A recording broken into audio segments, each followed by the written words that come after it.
അപ്പുറത്തേക്ക് ഇറങ്ങണം. അപ്പം ഞാനിങ്ങനെ നോക്കിയപ്പം അതിങ്ങനെ 90 ഡിഗ്രിയിലുള്ള സ്റ്റീപ്പായിട്ടുള്ള ഇറക്കമാണ്. അതൊരിക്കലും നമുക്ക് കാല് വെച്ച് ഇറങ്ങാൻ പറ്റില്ല. കാരണം കാല് വയ്ക്കാൻ മണ്ണ് ഇല്ല. കാരണം ഇങ്ങനെ കുത്തനെ, ഈ കോണിയൊക്കെ ഇരിക്കുന്ന പോലെ കുത്തനെ ഇരിക്കുക. അപ്പം ഞാനിങ്ങനെ പേടിച്ച് മാറി നിന്നപ്പോൾ അമ്മ പറഞ്ഞു, നീ ഇങ്ങ് വന്നേ എന്ന് പറഞ്ഞിട്ട് എൻ്റെ കൈ ഇങ്ങനെ പിടിച്ച് വലിച്ചിട്ട് അമ്മ അപ്പുറത്തേക്ക് ഇറങ്ങുകയാണ്. ഇറങ്ങുക എന്ന് പറയാൻ പറ്റില്ല, അതൊരു കൊക്കയിലേക്കൊക്കെ ഇങ്ങനെ വീഴുന്ന പോലെ അത്രയും ഫോഴ്സിൽ. പിന്നെ ഞങ്ങളിങ്ങനെ സ്ട്രെയിറ്റ് ആയിട്ട് ഇങ്ങനെ ഇറങ്ങിപ്പോവാണ്. ഭയങ്കര ഫോഴ്സിൽ, ഭയങ്കര ഫാസ്റ്റായിട്ടാണ് മൂവ് ചെയ്തുകൊണ്ടിരിക്കുന്നത്. അങ്ങനെ മൂവ് ചെയ്ത് ഞങ്ങൾ രണ്ടുപേരും ഒരു പ്രത്യേക ഒരു ഏരിയയിലെത്താണ്. അതൊരു റൂം സ്പേസ് പോലെയാണ് എനിക്ക് കണ്ടത്.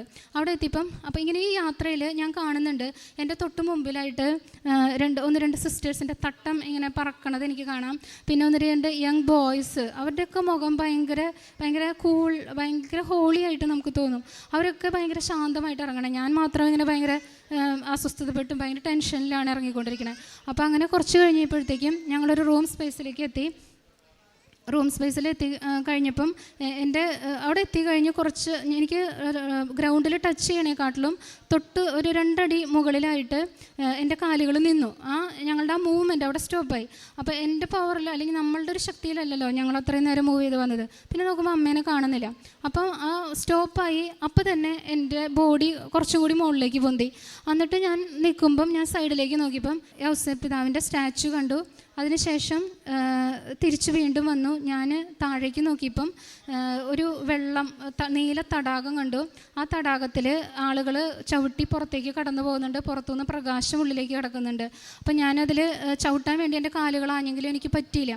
അങ്ങനെ ഞാൻ കണ്ണു തുറന്നു. അപ്പം അതിനുശേഷം അത് ഞാൻ എന്താണെന്നൊന്നും എനിക്ക് മനസ്സിലാവുന്നുണ്ടായിരുന്നില്ല.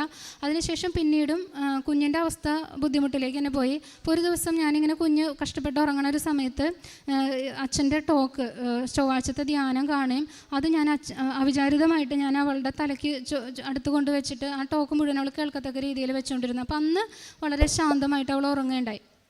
അപ്പം ഞാൻ വിചാരിച്ചു, അപ്പം പിന്നീട് എനിക്ക് എന്തോന്നറിയില്ല, ഒരു പ്രചോദനം, എപ്പോഴും ഞാൻ സാക്ഷ്യങ്ങൾ കേൾക്കുകയും ഉടമ്പടി എടുക്കണം എന്നുള്ളൊരാഗ്രഹം ഉണ്ടാവുകയും ചെയ്തു. അപ്പോൾ എനിക്ക് പോകാൻ പറ്റില്ല, വിശുദ്ധ കുർബാനയ്ക്ക് ഡെയിലി ഒന്നും പോകാൻ പറ്റാത്ത സാഹചര്യം ആയതുകൊണ്ട്